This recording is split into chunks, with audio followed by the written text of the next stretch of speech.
So let's now go to the local board input and welcome to discuss Unlock Panmure, Deputy Chair Chris Makuraari and Member Nerissa Henry from the Maungakiekia Tāmaki local board.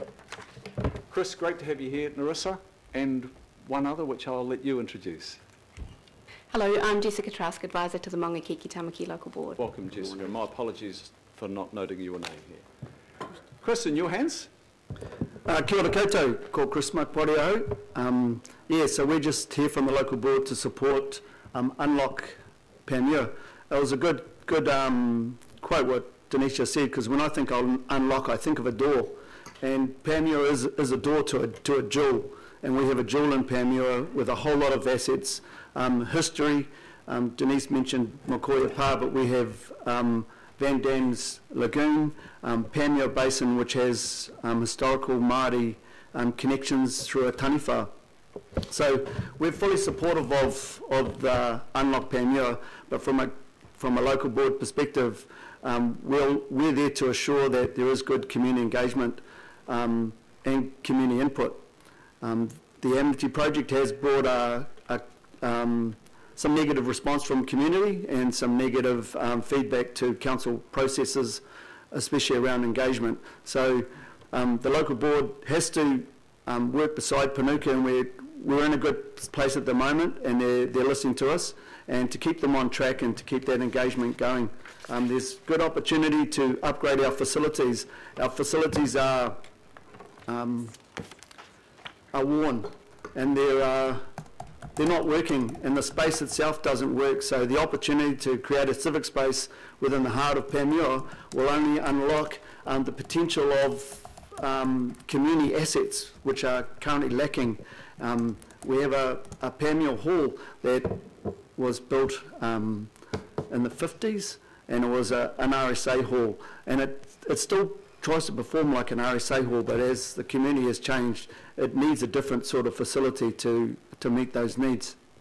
In the development of the Amity land and the opportunity that sits to provide housing, to provide affordable housing in a mixed tenure development for our community would be a good win for our community. So we're always going to go in there and we're going to bat for them, and we're going to make sure that they get a good deal out of anything that's going to happen in this community. There was a concern that from the community that we'd be selling our own assets, and then what would we be ending up with. So the community definitely wants ownership of our facilities, and we need to assure them that that's going to happen. Oh yeah, we need to match, we've got a growing community, so the Tamaki Redevelopment Company is currently developing state houses, and it's going to grow, and our community is going to grow, so we need to match our facilities with that growth. Our libraries, our community centres, it's all sitting there waiting for us to develop and to work in together with a new train station, with a new transport hub that's sitting in the heart of GI. And this committee has the opportunity to push something forward and to unlock Panmure. So yeah, as a local board, we're happy to present to you and to support Panuku in this presentation. Kia ora koutou. Thank you, Chris. Nerissa, I just want to give you the opportunity to add anything. No, just everything what Chris said. I think I'm born and raised fifth generation Panmure girl, so I'm actually really excited about this project, and I think the one thing that makes us different from the others is that our community has been in this process with us from the beginning. As soon as we found out about it, everyone kind of gathered in to make sure that we weren't left out, or yeah, so our community's really excited and just want to get it done, so thanks. Fantastic. Thank you, both Chris and Nerissa. Questions of Chris and Nerissa, members? There being none, Councillor Bartley, would you like to move? Yes, thank you, Mr. Chair. A second? I'll second. Councillor Filipaina. Thank you both. And all those in favour say aye. Aye. Contrary, Aye. no. Declare that carried. Thank you. Thank you, Chris. Thanks, Nerissa. And I'll now go to the second of the boards that are providing us with input today, and welcome Grant Gillen, who will be updating us on what's transpired since our November meeting, and board members. So,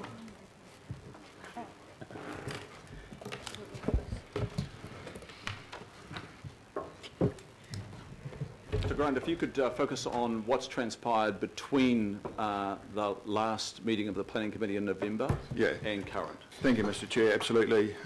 Kia ora, hi everyone, and thanks again for your time here today. I do intend to focus just on what's happened since this, November and not go over old ground. But I'm happy to answer any questions at the end over that. And also welcome the team here. And it's not a show of strength so much as a show of unanimity on the board on this issue. It's interesting hearing the Panmure team, slightly different approach to what we've had. And I'd like to say we don't actually have a door that needs unlocking. 40 Anzac Street's actually a window to the heart of our community, and I'd like the committee to reflect on that. But following the November planning meeting, the local board was asked to work with Panuku and meet before this meeting here today. And to inform ourselves, we held a public meeting, and we invited in the main the majority of stakeholders that had been involved in the previous stakeholder meetings with Panuku, and teased through some of the issues.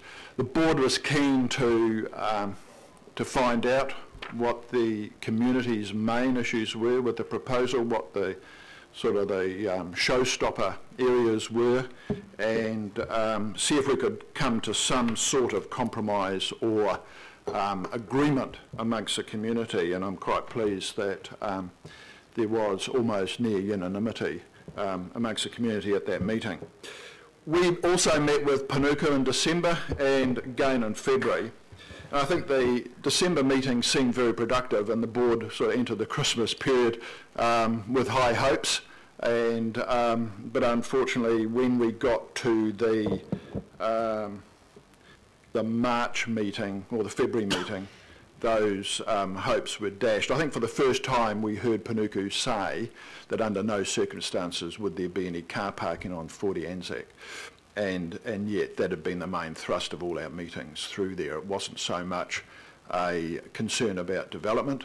The community had very strong concerns about sale of land, and it's interesting, Panmure have raised those as well, the sale of council assets, community assets. But the main thread was over the car parking loss of car parking, short-term car parking in Anzac.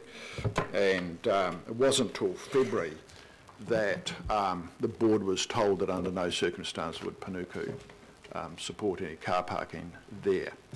At the February meeting, Panuku also advised the board that the board could actually lead some public consultation on the project.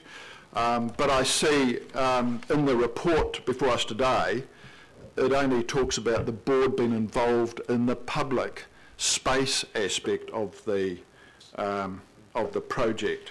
And so by extension, the public would only be involved in the public space aspect and not the complete project. And I think that's a bit of a turnaround from what we were led to believe. So main feedback that the board received from the public, I suppose, fell into three main areas, and not much has changed since we were here in November. The public is quite adamant of no sale of public land, and at the meeting talked about things like leasehold. If there's any development, there should be leasehold development, strata title, something like that. The retention of public short-stay car parks on 40 Anzac Street. And, you know, I mean, we've traversed this before. There's loss of car parking on Hurstmere Road and surrounding streets, and the issues with the gasometer site that were always, it was always set up for long-term and not short-term car parking in addition to 40 Anzac. And in fact, and in our strategic plan that I think was endorsed by this governing body, it talked about that as well. And the provision of substantial public open space, and I think the Panuku proposal in the end talks about just a third of the car park being turned into open space, which prevents the retention of the Sunday market and so on. And of course the protection of Potters Park is paramount in both the public and the local board's mind. Now I also want to turn to the report in front of you, which is very concerning to the board because there are a lot of errors of fact and omission in that report. So paragraph 9 states that the proposal would ensure the long-term off-street parking will be met in the gasometer site. But in actual fact, 40 Anzac provides short-term, as I said, not long-term car parking. And Panuku had quite clearly told the board that it was not in the business of providing long-term car parking for commuters and staff at the shopping centre. So I'm not sure why they now changed their mind in paragraph 9 to talk about long-term car parking in Huron Street.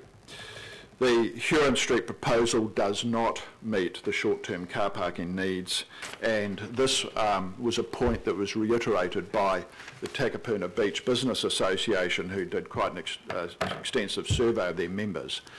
And whilst they've been often quoted as being in support of development on the site, and that's true, they also say that further consideration is needed, and I'm just reading from their press release about the report, and the report's quite publicly available. Whilst further consideration is needed around the provision of adequate public short-stay car parking in the Anzac Street development. This would be in addition to the redevelopment of the gasometer site to deliver a large high-tech multi-level car parking facility. So the Business Association are quite clearly in support of the rest of the community and the board's position of the need of short-term or public car parking in Anzac Street as being essential for the continuation of the business of Takapuna, and not to rely strictly on the gasometer site in Huron Street. Also, I want to talk about paragraph 15 of the Panuku report. And, you know, this states that if you look at paragraph 15, that the local board wanted a 9-storey car park adjacent to Potters Park. And goodness knows where they got that from. You know, the local board did talk about if the underground car parking wasn't viable, then it would accept a multi-storey car park. Never talked about Potters Park, always talked, I think if you look at our motion at the back, unobtrusive. We talked about the southern end of the car park. Potters Park is in the northern end. We were concerned about the overshadowing of Potters Park. Any multi-storey development or car parking needs to be in the southern end, and we were quite clear about that. We've also had reports from a senior planner that talks about the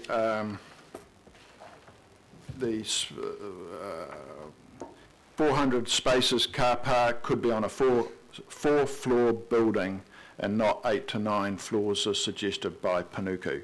So the site is wrong, the desire for 9 stories is wrong. The board always talked about an unobtrusive building at the southern end. So we're a bit concerned about the report. The gasometer site will not meet the all parking requirements as is stated in paragraph 28 of their report, and I went over that in November. And as per paragraph 30, the plan shown to the board and the board supported the project on the gasometer site, and we were informed that the gasometer site would be entirely funded by the sale of adjacent land to the gasometer site, and yet the Panuku board talks about a shift of capital from 40 Anzac to the Huron Street gasometer site, and that was never indicated to the board. We understood the gasometer site was self-funding. Now I want to turn to the recent court action, and I've never met Miriam Clements, but I understand she's here today. Never met her to my knowledge. But I'm also in receipt, and I think you've been circulated the request for judicial direction that I understood was lodged with the High Court yesterday. And this argues that the judicial review proceedings affect both the change of ownership and the change of use of 40 Anzac Street. And I know Grant, I'm this is just going to slightly interrupt you. different. I'm going to ask you to not discuss a High Court action. It's currently now before the courts. It's before the courts. Thank you. So And, if you can go to another part of your presentation. sure. So, and I think that's my very point, actually. It is before the courts, and be imprudent of the committee to proceed in the light of that today, I would have thought. We'll hear from legal shortly. You know, I've been rebuked by the highest court in the land, but I wouldn't like to be rebuked by a high court judge. Are there any other points you want to make? Yeah, I would. So, on behalf of the Devonport Takapuna Local Board, the local community that we represent here today and were denied speaking rights, and the Takapuna Beach Business Association, I request that this decision on behalf of the board be again delayed until it is resolved amicably and not forced through against our community wishes, and also possibly awaiting the High Court's ruling that's there. And Mr Mayor, I just sort of want to put a personal plea to you, because I recognise that you were part of a cabinet that, and I was part of that government too, that sought fit to buy back public assets like Air New Zealand and set up the Kiwi Bank, because you obviously saw, as I did, the community deterioration that the sale of public assets created, then the destruction of those community assets caused, in many cases, the destruction of our local communities. And here we are again today, from Devonport Takapuna Local Board. Again, I mean, we've appeared before you so many times, pleading not to sell our parks, pleading not to sell this open space public car park. I understand that, you know, now our local board officers are to be removed, along with some of the other communities. And also the potential of 2 of our beloved heritage community buildings that Panuku are planning to put up for sale. And I just wonder, as the board does, why this relentless attack on our community facilities? We've seen what the loss of community capital has caused in a lot of our communities around the country, and that's the very attack that's happening in Devonport Takapuna. And I plead with you, please, don't sell our parks, don't sell our community buildings, and abide with the community's wishes on 40 Anzac Street. Thank you. Thank you for your time. Question first, Councillor Newman. Yeah, 3 quick questions from me. Firstly, thank you for the presentation.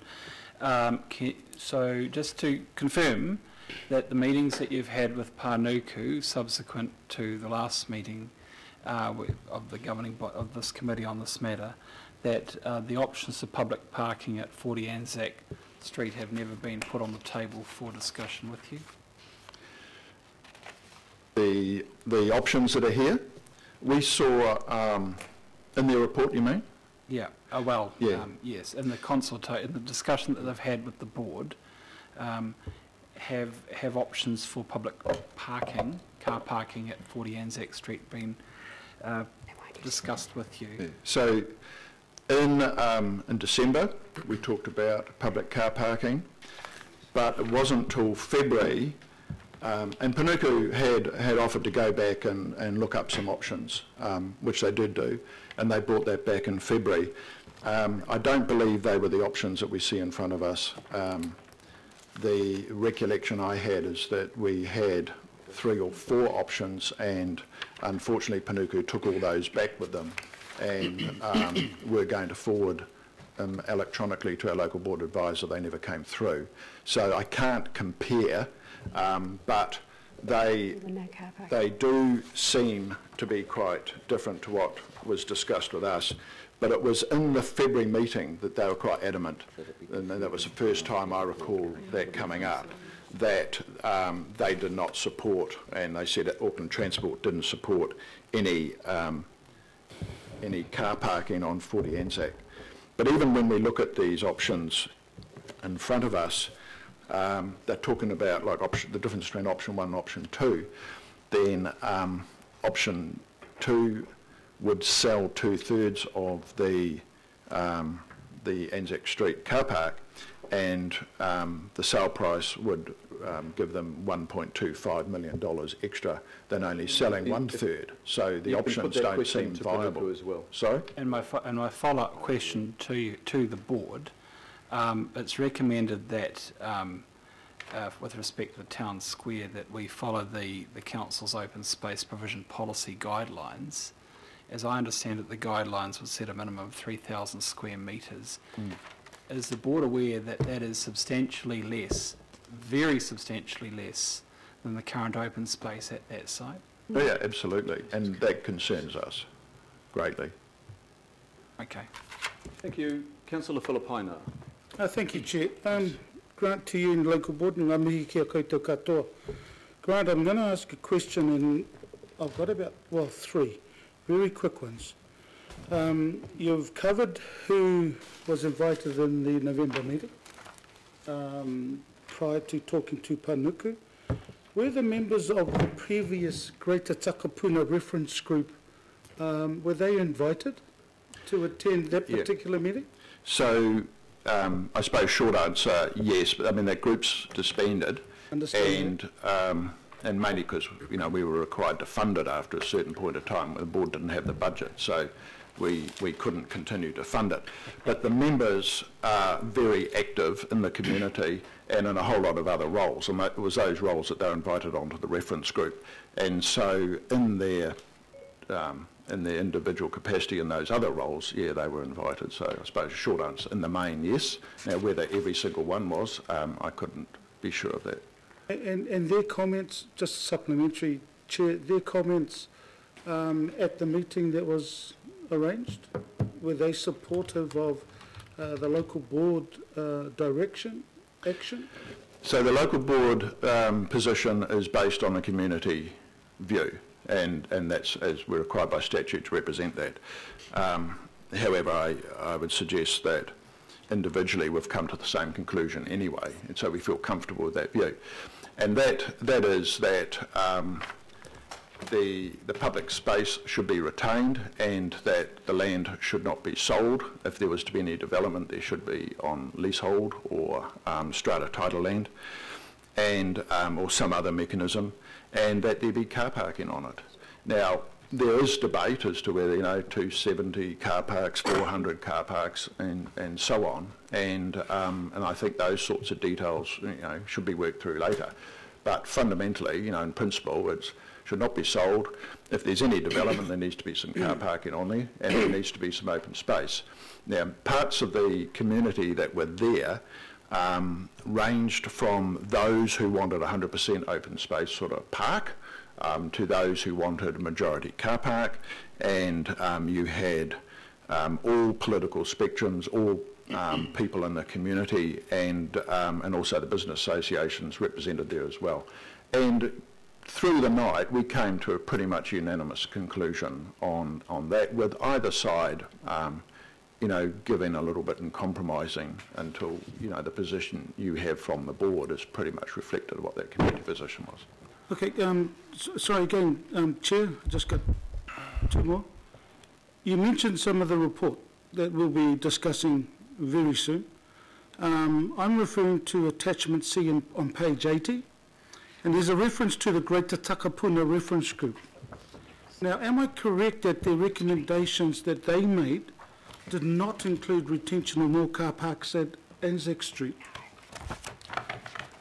Well, that's not my recollection, no, it's not. Oh, okay. So, but at least you know that it's there on attachment C on page 80. Yes. And their key recommendations. But it's not my recollection that they did not want car parking, yeah. Okay, but okay. And then just the last one, Chair, and then I will finish after this. If the community engagement, and you mentioned it very, very sort of briefly, if community engagement is so important, again, just reiterate, why did the Greater Takapuna reference group lapse?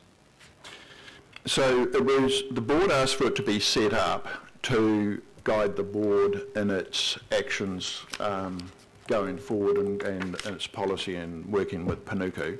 Yeah. Panuku offered to pay for the moderator which was accepted, and the board, I think they offered to pay for a year. I can't quite recall the time frame, and the board was asked to continue to fund that, which it did up till I think it was the April, and didn't have any budget after that. So in effect, it was mainly it was budgetary, but also the reference group was set up to advise the board, and it sort of ended up advising Panuku, and so the report went to Panuku. It did not come to the board, and the board had to argue at quite some length before it was able to get some response back, and finally we did get a report back to the board. We didn't see, and again it's going back a little bit in history now, but I don't think we saw the report that went to the Panuku board before it went to the board, or we might have seen it the day before. So in effect, the reason for it to be set up had changed somehow, and not at the board's will, and yet we're expected to fund it. We didn't have the budget for it. So we used other means of working with the community to get the community feedback. And in doing that, we actually widened the reference group out to include a lot of community leaders that were not able to be part of the reference group because it was of a closed membership. Okay, let's leave that there, and we'll probably get Panuku to respond to those questions as well as we will. They will be asked. Councillor Newman. Councillor Sayers. Thank you, Mr. Chair. Just one question.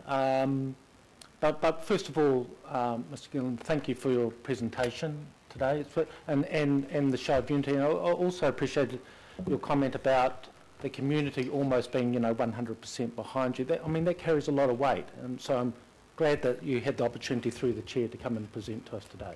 So thank you for doing that.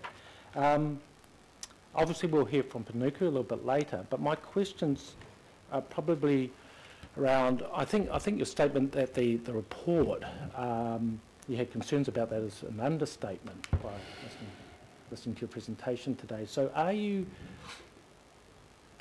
your objective today that you'd like us to make in our decision-making time, is that around going back and having another crack at this, exactly the same kind of resolution that we made last time, or are you asking for the local board to have an opportunity, along with the community, to lead it more, to take a community lead through the local board rather than perhaps a lead through Panuku? Could I just get a little bit of clarity around that?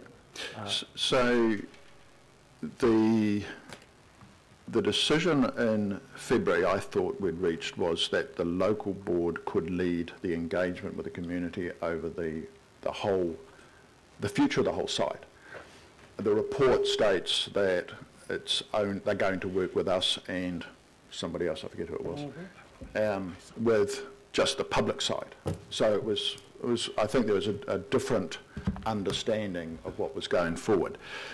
But when we also took that back to the community, a very clear impression, or the feedback that we got, was that the community actually didn't trust Panuku still, and didn't believe that going forward would result in a good outcome, primarily because the community had, at the meeting, finally sort of said, look, if there's still retention of some car parking in an open space, then okay, they accept that maybe there'll be some development going. So we sort of got to that space, and then after the February meeting, they said, no, look, we just can't trust this going forward in a way that's going to be a benefit to the community, which is quite disappointing. And I think it was mainly over the fact that they finally came out and said, look, there'll be no car parking on that site.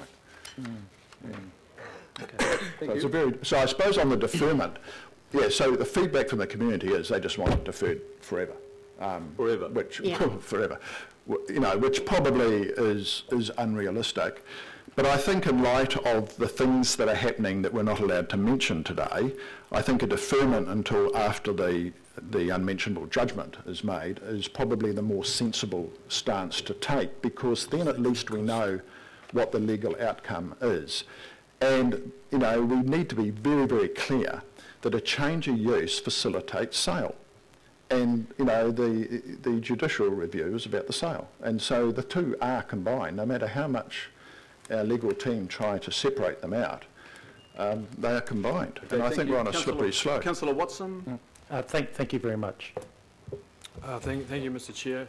Yeah, and my question is just a little further to that line, Grant, and you would have read point number 19 in the report that if the change of use isn't supported, then there is, quote, little Panuku can do in Takapuna, and the Unlock Takapuna project cannot continue. Fairly stark message to any readers.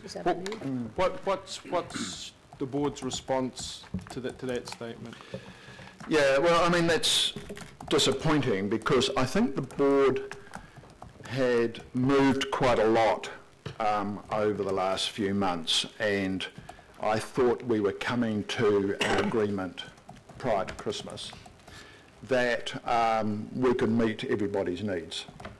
And so we were disappointed in February to find that actually we were back to where we were before the November meeting. I mean, that, and in fact, I think in my mind, Panuku's view had hardened rather than come to meet us.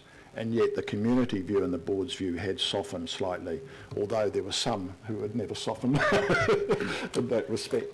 But we had tried to meet that.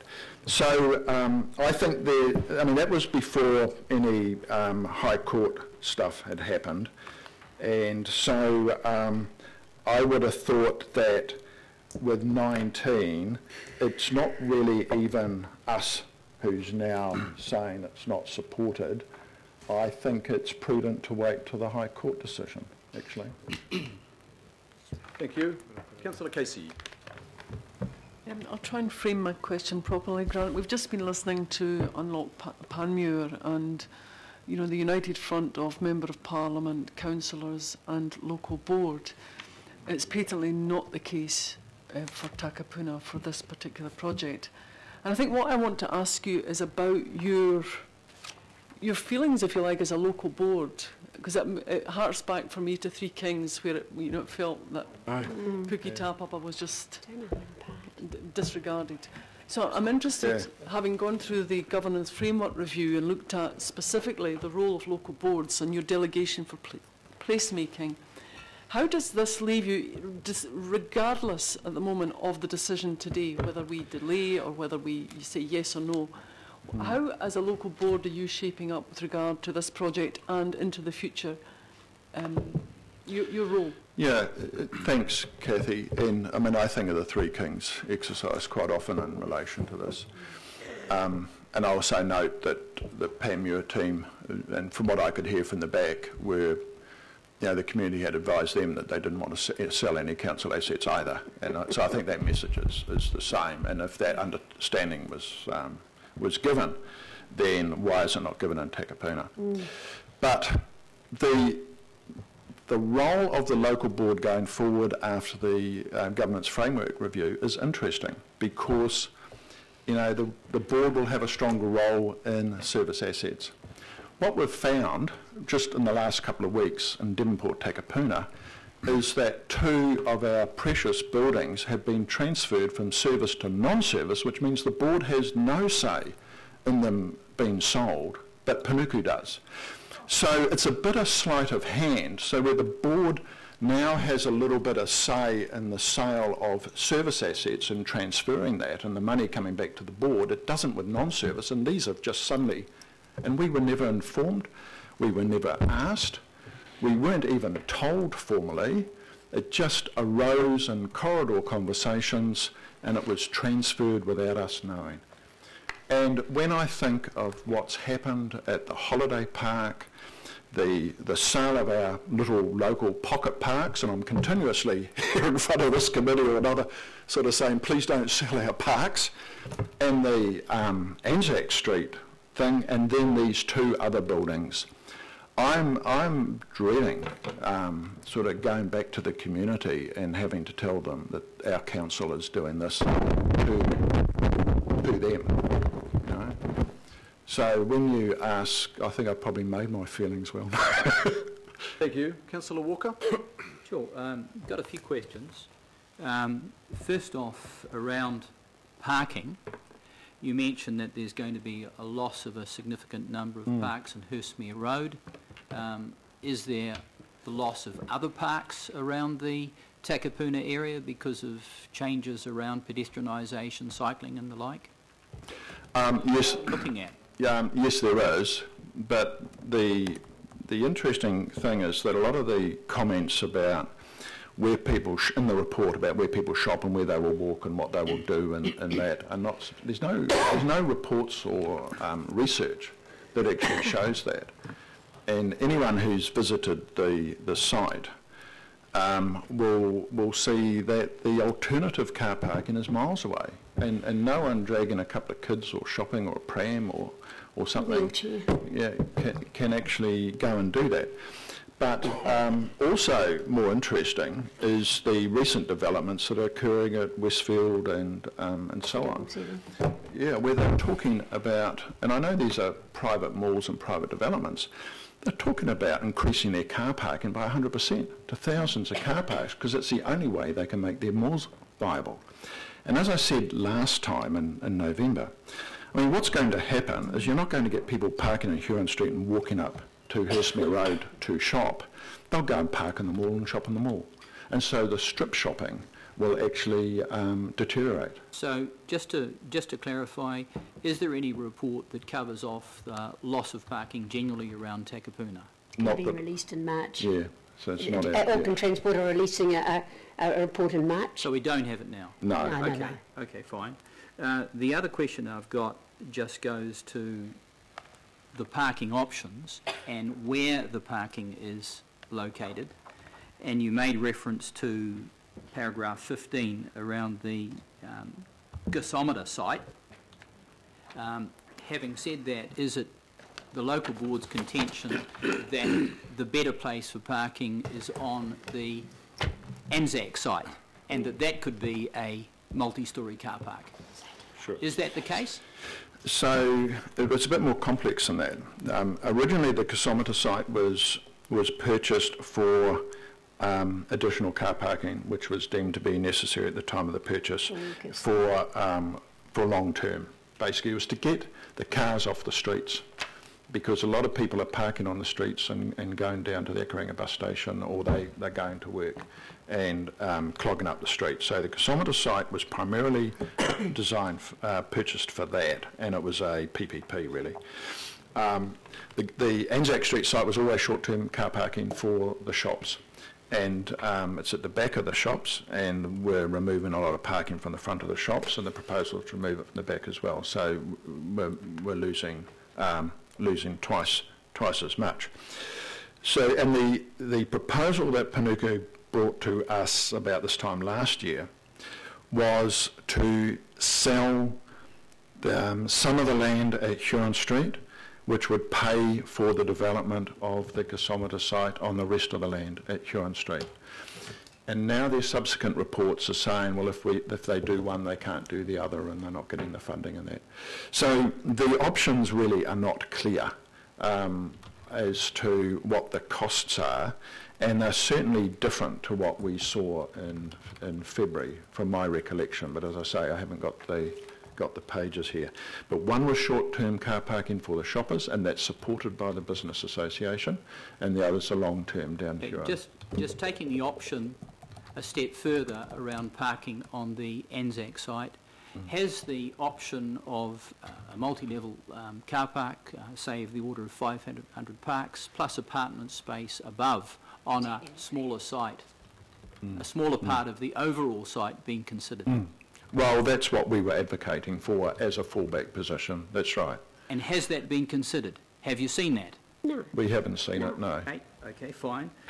The other question that I've got is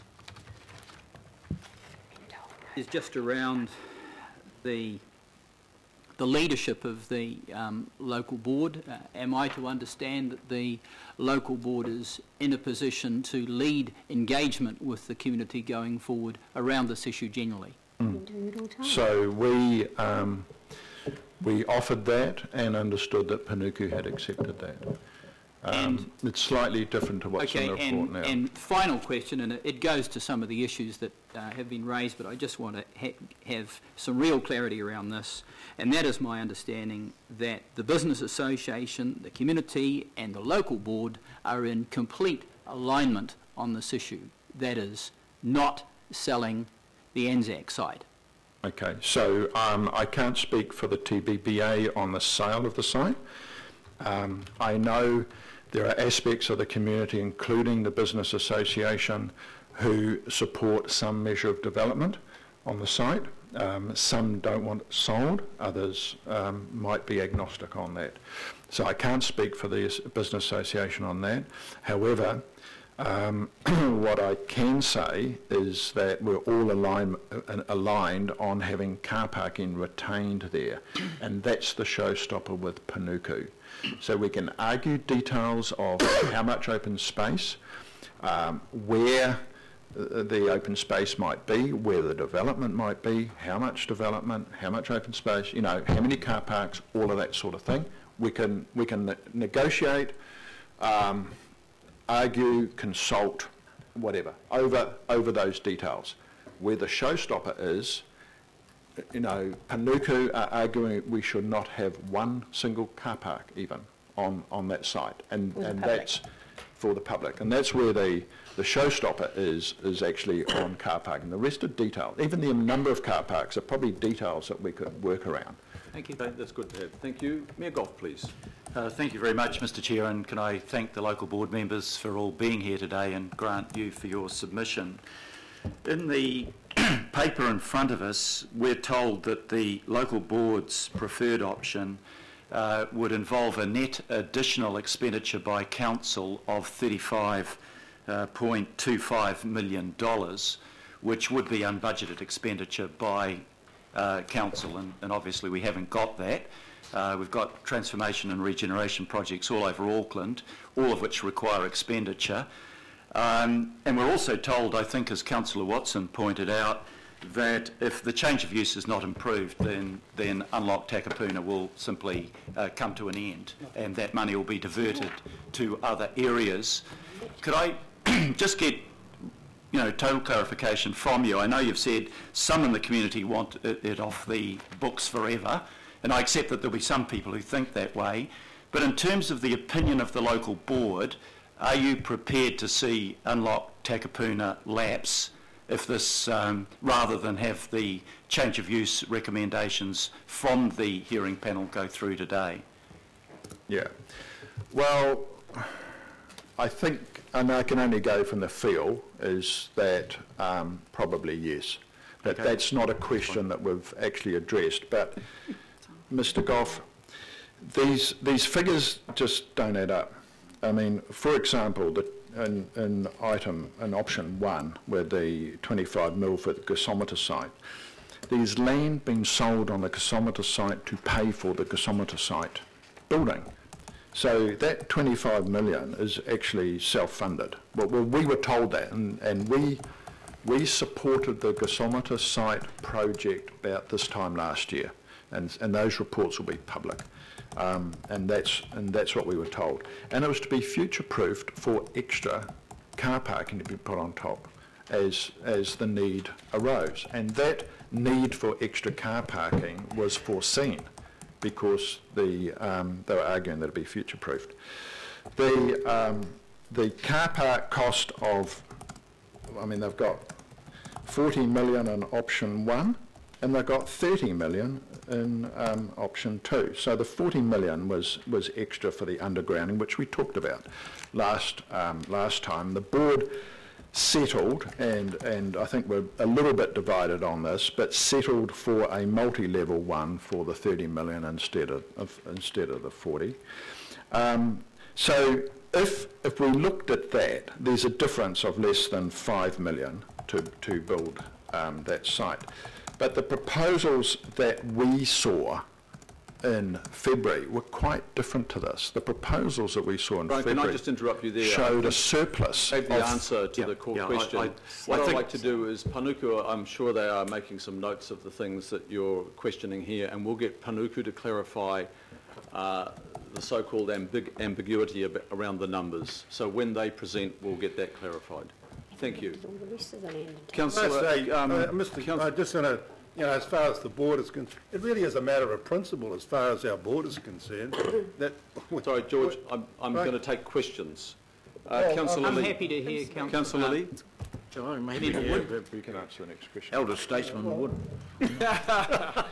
Well, he deserves respect, doesn't he?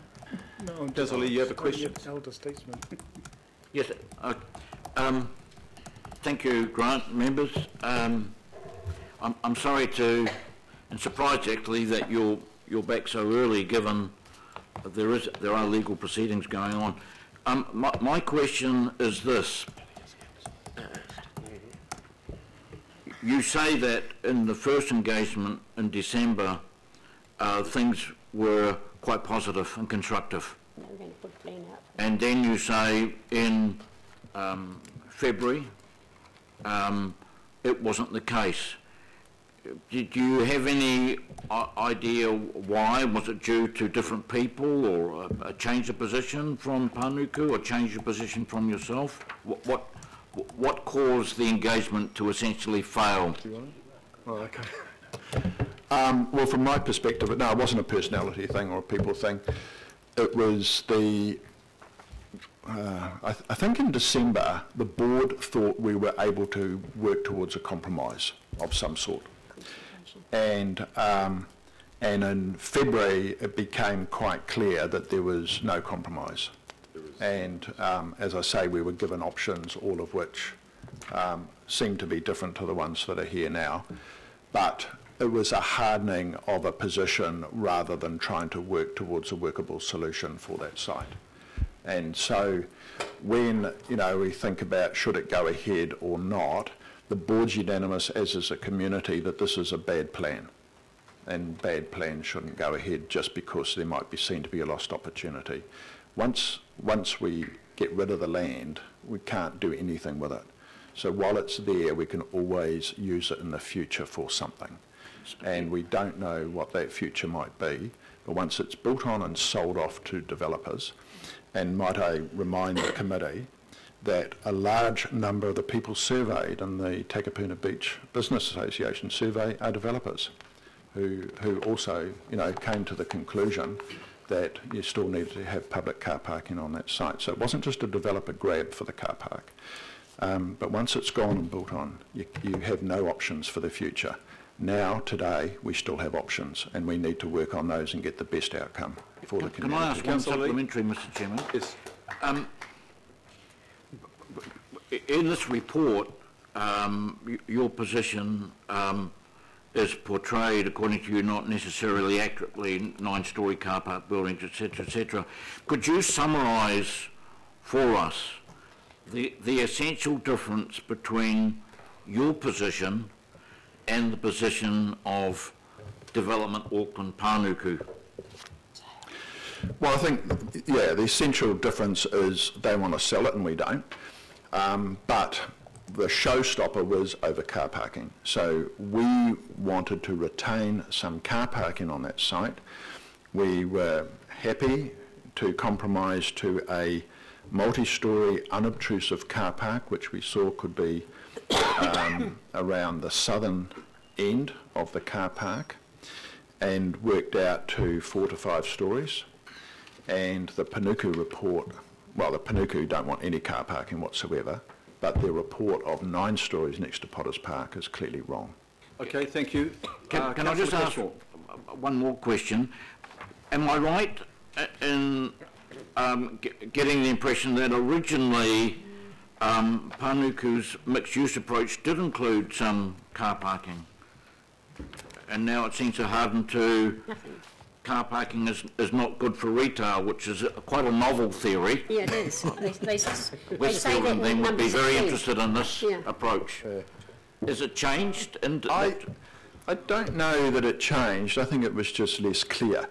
we always thought, by the board and the community, I think, always thought that while their desire was to not have car parking, they might accept some car parking because that's what the community wanted. Whereas in February it became quite clear that they would not accept any car parking under any circumstances. So it was I suppose, a firming up of position, whereas beforehand we thought that we could work together on some. Might not be 400, might be 200, those details, I say. Thank you. Let's talk about it. So members, I'm being reminded that we've gone for 45 minutes on local board input, and the standing orders are 10 minutes. So I'm being generous, and I'll take the final question from the Deputy Mayor. So just to summarise up, please, Grant, and thank you all for being here, is your position is you want to retain the number of car parks you've got, at least currently, and in the position that they are, or is there a position of that ANZAC one flexible as compared to numbers from them elsewhere? I think there's always flexibility. Yeah, and I mean it comes down to final design. If there are fewer car parks, more open space, there'll be members in the community would welcome that. I mean, there are some people that would just want to retain it as it is and have the number of car parks that are there or more. But there are others in the community that want some car parking and some open space. But so all of that just needs to be talked through, and we thought we were able to talk through because those are details, I think, that in the final design. So we thought that those are the sorts of things that we could talk about with the community following this meeting with a board-led process on the whole site, and not just a board being a stakeholder in a process on the public part of the site, the public open space part of the site. Okay. Those details, I'm sure, could be worked through quite easily with the community and the board. Thank you. I'll move receipt of and acknowledge the board's presence here today. Have a second. Councillor Walker. All those in favour say aye. Aye. Aye. No. Declare that carried. Thank you. Thank you very much. We'll now go straight to. There's no extraordinary items. There's no notices of motion, and so there's a point of order, Mr. Chair. And Christine Rose. Just to go straight now. She here? I need to take the point of order. Chair, with respect to your ruling, just on a matter of consistency, with respect to item 9, we received local board presentation from the local board, and then we had a public input from Denise Lee. On item 10, we received local board input, but the denial of the public input with respect to Takapuna.